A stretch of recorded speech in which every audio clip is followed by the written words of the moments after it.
Ontario Hockey League season is already underway. TV5's Maggie Castraba is checking in with the Saginaw Spirit this morning. Maggie, what's going on? Lauren, Christine, good morning. It's still early, but the Saginaw Spirit are holding steady, promising in some spots. And joining with me is none other than the voice of the Spirit, Dillion Clark. Good early morning to you. How are you doing? Hey, good morning, Maggie. I'm good. How are you? Yeah, happy to have you. So let's get right into it. The team has had a lot of, close games early on. How does that just speak about their compete level? Yeah, we played a lot of overtime games to start the year. I went back and looked. We had 2 of them again this weekend. I went back and looked. We had 9 all season last year. We're already at 4, and we're barely into the month of October. So the way you got to look at it is we've gotten to see a lot of extra hockey, a lot of free hockey. So we always take that. But no, I think you look at it and you see how close they've been for a number of these games. Like we were in Oshawa on Sunday.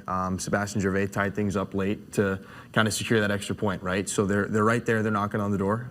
If make a couple small tweaks, just keep doing the right things, and I think we'll start to see the overtime wins start to come around. Of course, still early on, but overall, what are some strengths that you're seeing that you like from this group? It's a young team, but it's so fun to watch. We've been kind of blessed around here with the youngsters.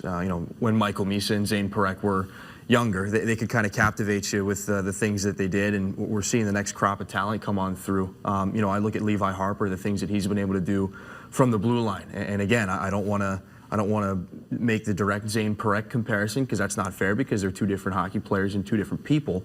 But what Zane did really well when he was 16 was he was really confident with the puck, and his skating was on display at all times, and he was moving around a lot up at the blue line. And I see a lot of the same thing from Levi. So he's had the points going here to start the season. And you know what? That's not exactly a bad name to have yours thrown around with as well. Right. And then on the flip side of that, of course, what are some things that they could improve upon? Well, I don't know. It's tough to say because again, it's early and it is such a young team. But you know what? I think it just comes with time. The more time you spend together, the more games you get under your belt with one another. And it's not just the young guys coming in that are 16 years old that are rookies in that way. We got a handful of guys like Nikita Klepov, who's up there towards the top of the league in scoring. So I don't think there's much for him to change. But we've got a handful of guys that are coming over that were in the USHL last year, and with all the rule changes and eligibility and all that. They're playing OHL hockey and in this kind of a system for the first time. So I think it's understandable that there's going to be a little bit of an adjustment period there.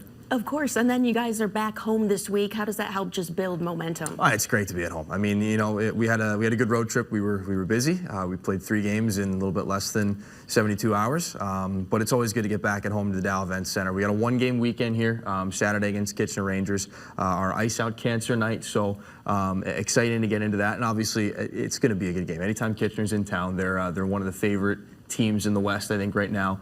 Really solid rivalry. I want to say we split the season series last year. Got to see them a little bit in preseason, but obviously things are going to be a little bit more intense, let's say, here on Saturday. Of course. All right. Looking forward to it. All right.